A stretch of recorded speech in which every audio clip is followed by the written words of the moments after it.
never slow up, no I don't take shit. I got no love for the fakeness. If you wanna play tough and wanna hate this, I'll always show up. I don't ever slow up, no I don't take shit. I got no love for the fakeness. If you wanna play tough and wanna hate this, I'll always show up and make a statement. I don't ever slow up, no I don't take shit. I got no love for the fakeness. If you wanna play tough and wanna hate this, I'll always show up and make a statement. Everything I do.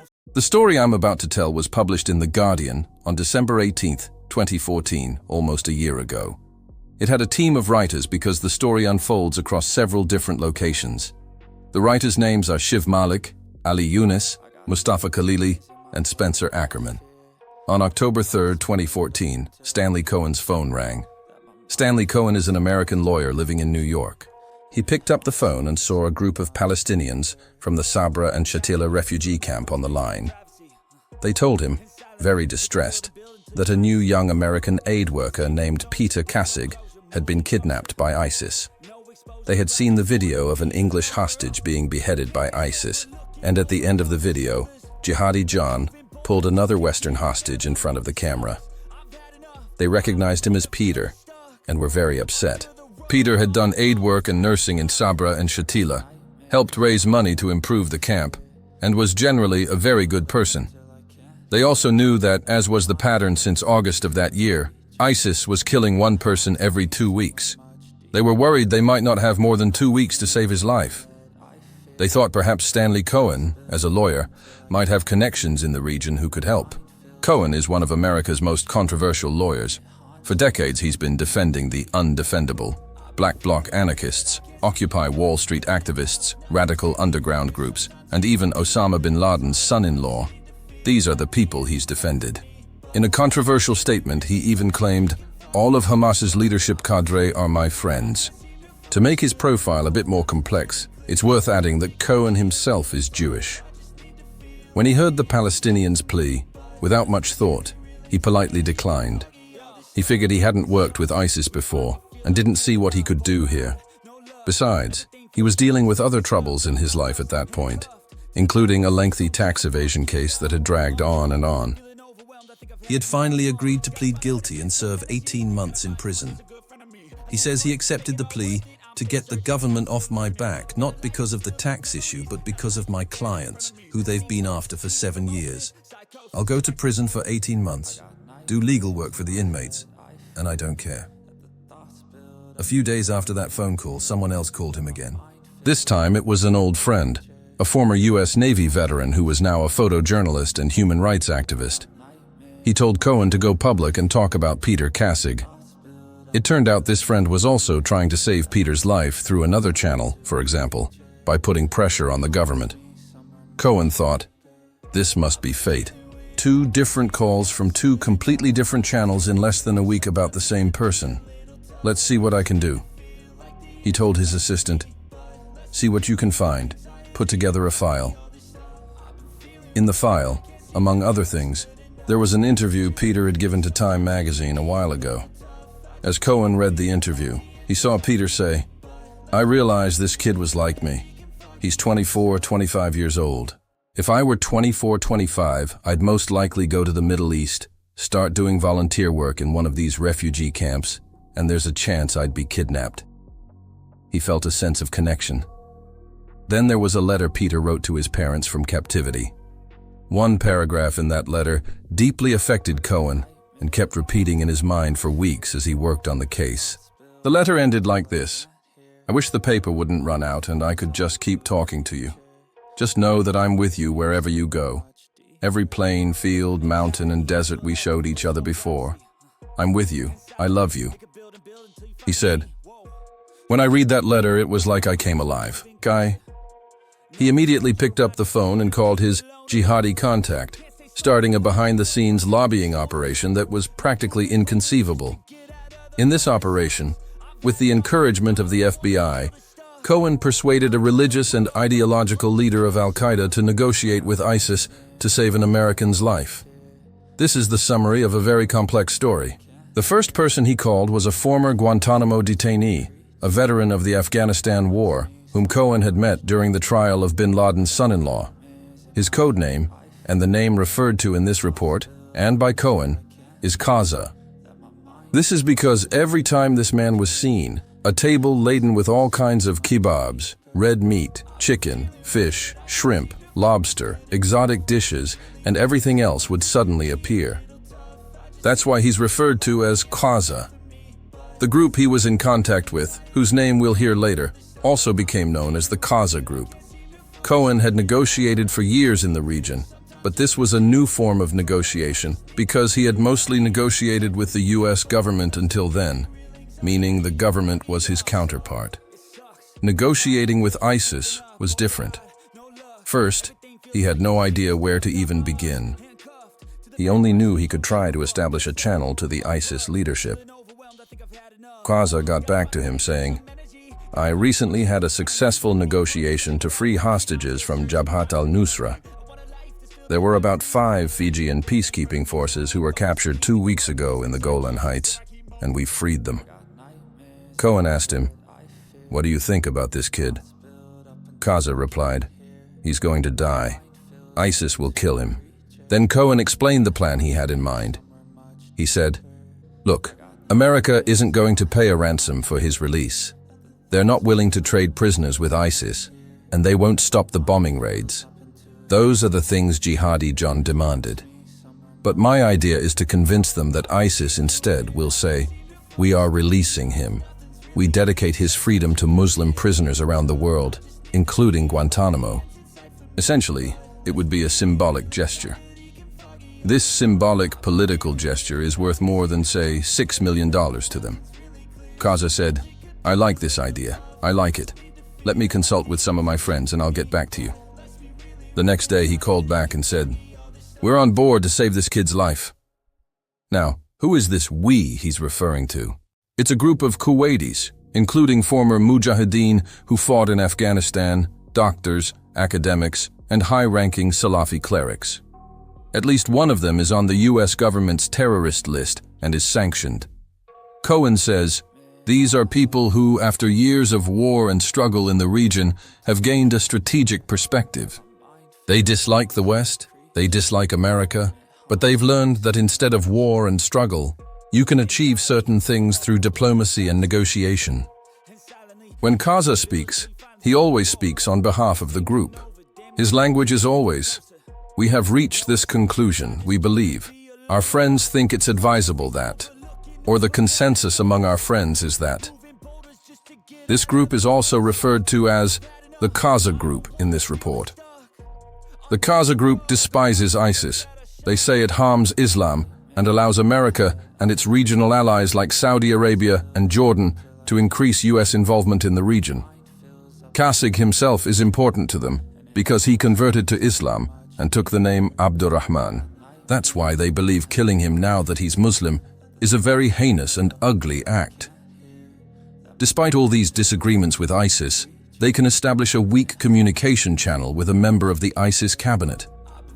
This is, in fact, the only lead Cohen can work with to reach Peter Kassig. Qaza says, "These negotiations are very complicated. For negotiations of this complexity, you can't talk on the phone. You have to come to Kuwait." Before hanging up, Cohen asked him a question he would ask constantly in the coming days and weeks. "Is he still alive?" Qaza replied, "Yes, I checked. He's still alive." Now that a channel was open, Cohen decided to involve US authorities. He thought they could help remove some diplomatic obstacles, and he was also worried about being arrested since he was, after all, going to negotiate with ISIS and al-Qaida. He wanted to make sure they wouldn't interfere with him. But extending this hand to the US government was a big and difficult step for him. He said, "For the first time, my interests aligned with my perennial adversary. We were on the same side of the table." Very soon he called a prosecutor he had battled several times in court before. He respected the man, knew he understood the situation, and thought he could grasp his intentions. He said, "I told him everything, including about Qaza, even his name, with his prior permission. I knew we had to act quickly. A week had already passed since the video's release, and we might not have more than a week." A few hours after the initial call, The prosecutor connected him to someone in the FBI's counterterrorism unit named Mike. In his first conversation with Mike, Cohen liked him. He said, "Finally, even though he's typical FBI and all, he's someone who seems to understand that sometimes you have to negotiate even with your most hated enemy." Over 2 or 3 days, between October 10th and 12th, they had repeated 3-way phone calls, Cohen, the prosecutor, and Mike. They drafted and finalized a protocol between themselves. In that protocol, the FBI constantly emphasized that Cohen was traveling as a private citizen, was not allowed to make any promises on behalf of the government, and was not allowed to speak on behalf of the FBI. Cohen retorted, "Introducing myself as a representative of the US government or the FBI would be the last thing I would ever do in this world." Cohen's point in this protocol was, "I will work transparently. I will keep you informed of my work, but I will not allow you to monitor me. I will not allow you to incite me, and I am not obligated to report to you. I am not your usual informant who goes somewhere and then has to report back. Either you trust me, or you don't. Either you're in this game or you're not. There's no halfway." He also had 2 requests. 1, that they provide him with an Arabic translator, and 2, that they cover his plane tickets and hotel expenses. Both requests were quickly and easily accepted. They provided him with a translator who had previously worked with him in court and was trusted by both the FBI and Cohen. In fact, his requests were very low cost for the FBI. Later, when you look at the invoices, the entire operation cost the FBI only around $24,000 for the government. It's certainly not ideal for a negotiation operation of such sensitivity to be led by someone with a tax evasion record who is headed to prison. But on the other hand, the FBI had no secret communication channel with ISIS that they could use in such a situation. At one point in an internal FBI meeting, a young agent said, "We've made ourselves a laughingstock. We're sending a Jewish anarchist lawyer who represented Hamas and bin Laden's son-in-law to the Middle East to negotiate with ISIS and al-Qaida." His boss replied, "Yes, that's what we're doing, because we have no one else to send." These actions happened very quickly. 4 days after Cohen's friend called him, Cohen had his team and his plan ready. Around October 13th, he and his translator boarded a Kuwait Airways flight from New York to Kuwait. When they arrived in Kuwait, they still didn't quite know what was happening. They only had a commitment that as long as Cohen was in the region and negotiating, Kassig would not be killed. Qaza told him they wanted to talk. Cohen went to a hotel where most of the guests were Arab. He said, "This is a hotel that I'm sure isn't one of those places where people just disappear." Over the next 2 days, Qaza took charge of the arrangements. They constantly had meetings, either in Cohen's room, in the hotel restaurant, or in various homes. In these meetings, they naturally ate a lot of food. The table was always full of Qaza, food. They drank a lot of coffee, constantly brewing it, and had political discussions that had virtually no connection to the purpose of their trip.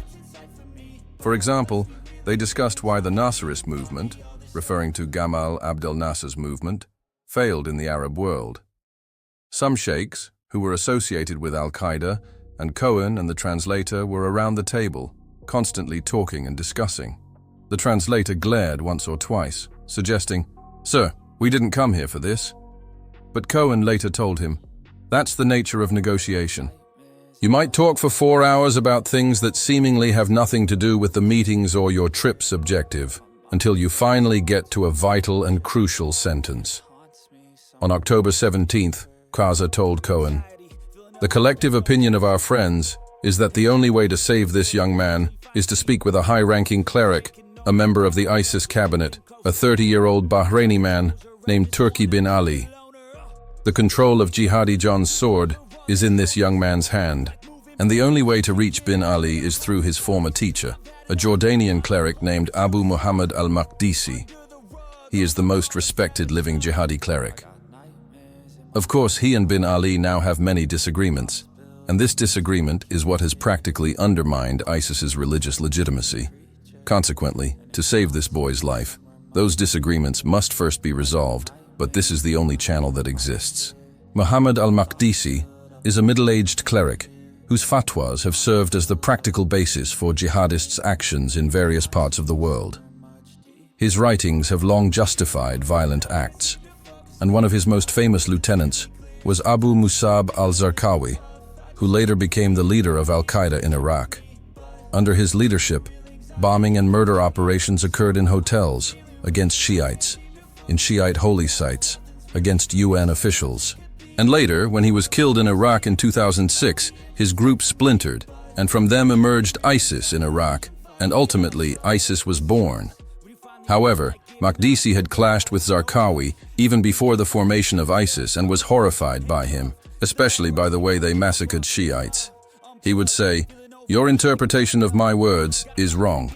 It's a classic conflict between military commanders and book writers, those who hold guns and those who write books. These disagreements had recently escalated significantly. In July, about 4 or 5 months prior, Maqdisi declared, "These people are completely deviated, and I do not accept ISIS's caliphate. Their main idea is, we Salafis should not govern. Our job is to create the conditions for revolution, conditions where dictatorships are overthrown and such. Then we hand the work over to the experts. We go about our own business. Our job is not to administer government and society." That's why ISIS, which is administering a government, is speaking too much. From our perspective, these people have no connection to Islam. They are simply gangsters, and they haven't understood Islam, nor have they understood our words. Now, these are Salafis themselves. They are jihadists themselves, but they still have disagreements. From an outside perspective, the disagreement between al-Qaida and ISIS might seem like a minor detail within an ideology that is fundamentally terrifying. Therefore, it might appear insignificant to many.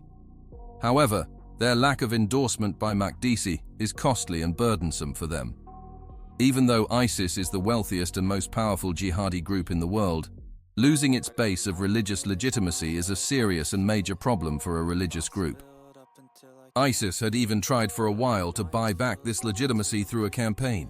They contacted many important radical and jihadi clerics in the Arab world, including Maqdisi himself, offering money, resources, and promises to bring their families to them under the best conditions. When Cohen realized that the person they were suggesting he meet was this man, he called Mike and said, "Sir, they're offering me to go see Maqdisi." Mike initially didn't believe it, then said, "Go, why not? Definitely go." On October 18th, Cohen and his translator traveled from Kuwait to Jordan. They stayed there for a day or two until they finally met Maqdisi. They were staying in a hotel in Amman.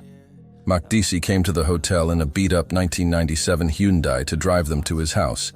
His house was in a middle-class neighborhood 15 kilometers north of Amman.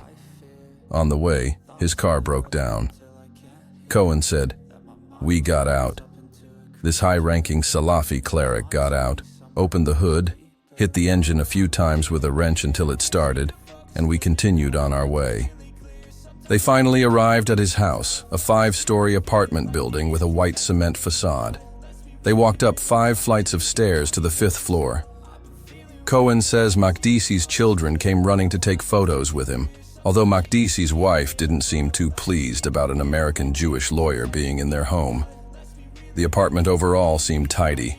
Toys on the floor, framed verses and narratives on the walls and such.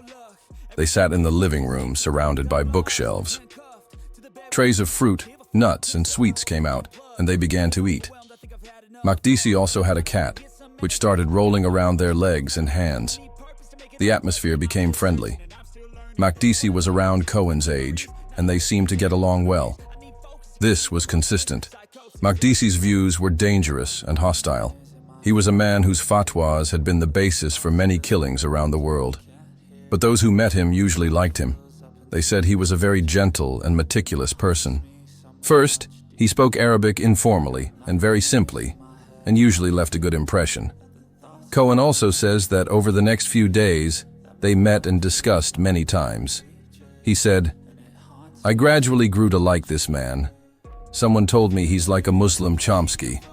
In my opinion, that's more of an honor for Chomsky." On the other hand, Maqdisi also liked Cohen and thanked him for his defense of Hamas and bin Laden's son-in-law. In their conversations, it gradually became clear that here, as with the Qaza group in Kuwait, they saw Kassig's rescue as part of a larger engagement with ISIS. Makdisi said, Kassig's release sends a message to ISIS supporters and the rest of the world that there is an alternative to this cycle of violence and slaughter. He also mentioned, I too was affected by that letter this boy wrote to his parents. After a few days, Makdisi outlined his plan for Kassig's release. The plan was somewhat broader than Cohen had expected. He said, we must see this as part of a larger picture to win over bin Ali. First, they would demand that ISIS and the Salafis stop calling each other infidels and apostates. Then, if ISIS agreed to stop taking hostages, Makdisi and other prominent Salafi scholars would soften their tone in criticizing ISIS and attacking its ideology. This process could eventually lead to reconciliation between the two groups. As part of these conciliatory measures, and as a sign of goodwill, Makdisi would then demand Kassig's release. When Cohen heard the plan, he understood that it had significant geopolitical implications.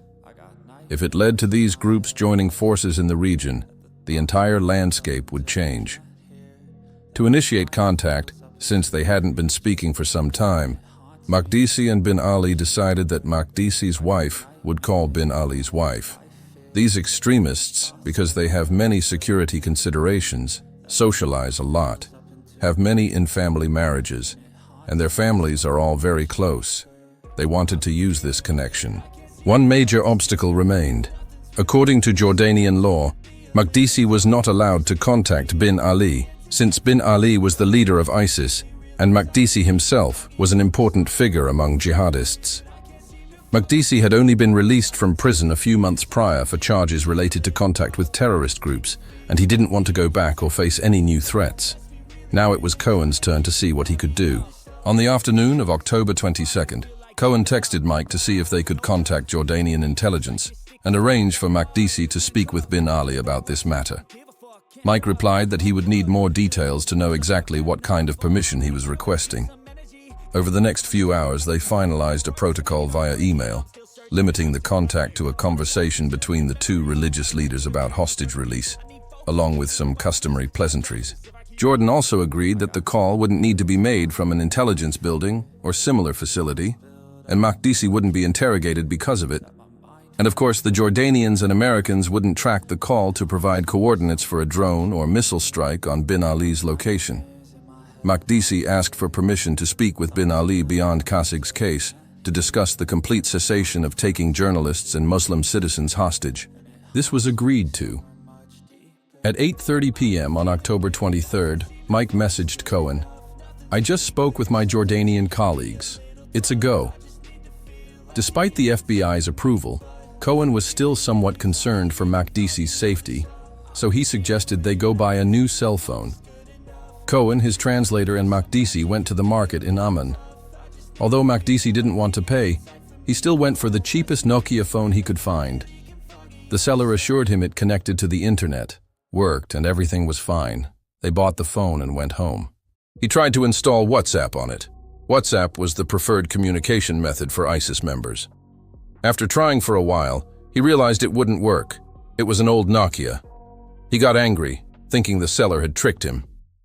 He then pulled out his own phone and typed bin Ali's number into his own WhatsApp. Cohen tried to dissuade him, but Makdisi said, I have nothing to hide. The protocol is there and approval has been given. I'm just going to use this. I don't have the patience. He chatted with bin Ali on WhatsApp for several hours. The conversation was warm and almost friendly. At one point, Makdisi jokingly but seriously called him the disobedient son, the ungrateful, unkind son. Bin Ali, on his end, would sometimes turn off his status, saying, for example, oh, a drone just flew by, or today we had an airstrike. He even sent a photo of himself wearing a bulletproof vest and holding a Quran, perhaps to impress his teacher. The conversation continued, but Kassig's name still hadn't been mentioned.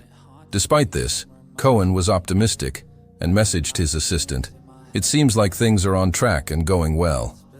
Around October 25th, Cohen received new good news and quickly relayed it to the FBI and Mike.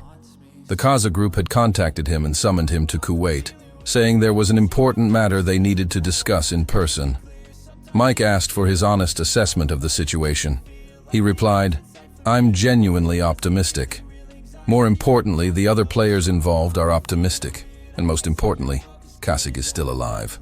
What was even more troubling was Cohen's constant feeling of unease because everyone kept telling him that ISIS was a very fickle group. Despite all the promises and optimism, he would wake up in the middle of the night and check Al Jazeera to see if Kassig was still alive. On October 26th, the night before his flight to Kuwait, Cohen had dinner with Makdisi at the hotel. Makdisi said, "I had another WhatsApp call with Bin Ali, and it seems we're in the process of resolving our issues. We even started discussing our ideological differences and getting closer. Tomorrow, I want to specifically talk about Peter Kassig." Cohen asked him, "What do you think will happen?" He replied, "I think they'll release him." "Why do you think they'll release him?" Cohen pressed. Makdisi responded, "Some of them want to release him for the right reasons, some for the wrong reasons. Some want to win me over because I want his freedom. They'll release him because of me. But in any case, they'll release him." Before they left, Makdisi added, "By the way, Jordanian intelligence called me. They summoned me for a meeting tomorrow. I have a doctor's appointment tomorrow. I'll go there after the doctor." Cohen wasn't worried at all. He said, "We have a protocol after all, and we got the green light, and we're working within these guidelines." Nevertheless, he texted Mike right there and asked, "Can you check what's going on?" Mike replied, "I'll ask and let you know." As Makdisi got into the taxi, Cohen signaled to him and said, "Wait, I'm a little worried. Please send me a message when your meeting is over tomorrow." Makdisi replied, "You worry too much about me." Cohen said, "Because a lot is at stake, and besides, I've grown fond of you. Anyway, let me know tomorrow." Makdisi said, Okay. The next day, October 27th, Cohen and his translator went to Kuwait to learn about the promising developments the Qaza group had mentioned. While at the hotel, Cohen saw on the hotel television that Jordanian police had arrested Makdisi. He immediately called Mike, exclaiming, "But you promised. You gave your word. The Jordanians promised. What happened?" Mike, now trying to dodge responsibility, said, "We didn't make any promises. There was no commitment." But he mostly blamed the Jordanians. The charge announced for Makdisi was using the internet to promote fundamentalist and jihadi views. Cohen turned to Mike and said, "We were fooled." Mike replied, "I don't know why the Jordanians did such a thing. I'll try to find out." On the other hand, upon hearing the news of Makdisi's arrest, the Qaza group became suspicious of Cohen and said, "This whole thing was a plot by the US government from the beginning." Cohen said, "Now, for the first time in my 30-year career, I'm defending the US government, saying, no, the US government was caught off guard here too." He also said he was disgusted by the situation they were in. Meanwhile, Kuwaiti intelligence began approaching members of the Qaza group and telling them, "If you see this Stanley again, we'll arrest you." Cohen said, "Kuwaiti intelligence even used my first name in a way that made it sound like I was their cousin." All this time, he felt they had been betrayed and that the situation was out of their hands. On October 30th, he sent an email to Mike saying, "We're going home. The operation is stopped and there's no point in staying here." The next day, he returned to New York. He sent a 3-page assessment to the FBI, writing that, "In my opinion, the golden opportunity to save Peter Kassig has probably been lost forever." He said, "I understand that they might have pursued other objectives at deeper levels, but I saw no evidence of that. Moreover, the protocol that the FBI had approved, and which the Jordanians had subsequently approved and accepted with your endorsement, was being implemented until these arrests and interrogations began." From November 1st, he called Qaza every day to check on Kassig. On November 7th, Mike wrote that, "The only option we have is to ask the Jordanians to release Sheikh Makdisi, although it doesn't seem likely you'll succeed." They tried for 2 or 3 days. On November 10th, He wrote to Cohen that plan won't work. America doesn't have the power to release Makdisi.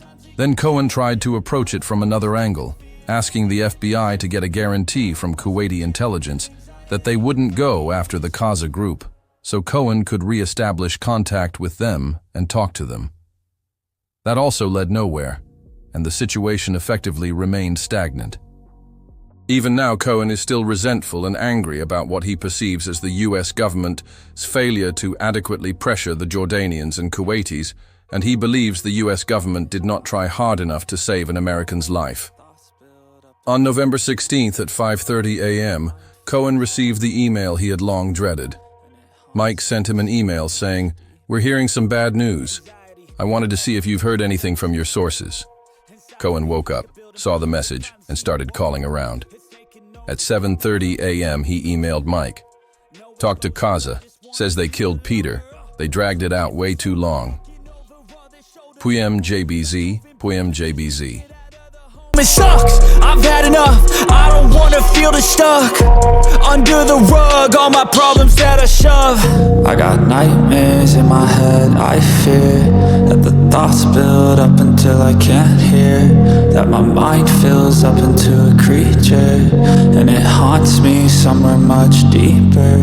I got nightmares in my head, I fear that the thoughts build up until I can't hear, that my mind fills up into a creature, and it haunts me somewhere much deeper. I've been feeling weird, I can't seem to focus good enough. Nothing's really clear, sometimes it could be a little tough. I just need to feel like the end's in sight for me, but let's be really real, anxiety can foggy all this stuff. I've been feeling weird, I can't seem to focus good enough. Nothing's really clear, sometimes it could be a little tough. I just need to feel like the end's in sight for me, but let's be really real, anxiety can foggy all this stuff. It sucks when you finally feel like giving up. Oh God, no luck, everything feels like you're sticky stuck. I'm lost, handcuffed to the bed where I sleep, don't give a fuck. Can't stop, unplug, feeling overwhelmed, I think I've had enough. Gotta find a way to get some energy, gotta find someone who's a good friend of me. I need purpose to make it all worth it, I'm still searching and I'm still learning. I want a life that's filled with memories, not a life with regret in front of me. I need focus to keep me from hopeless psychosis if I keep moping.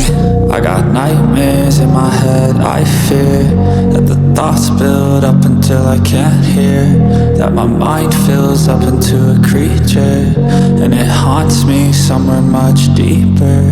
I got nightmares in my head, I fear that the thoughts build up until I can't hear.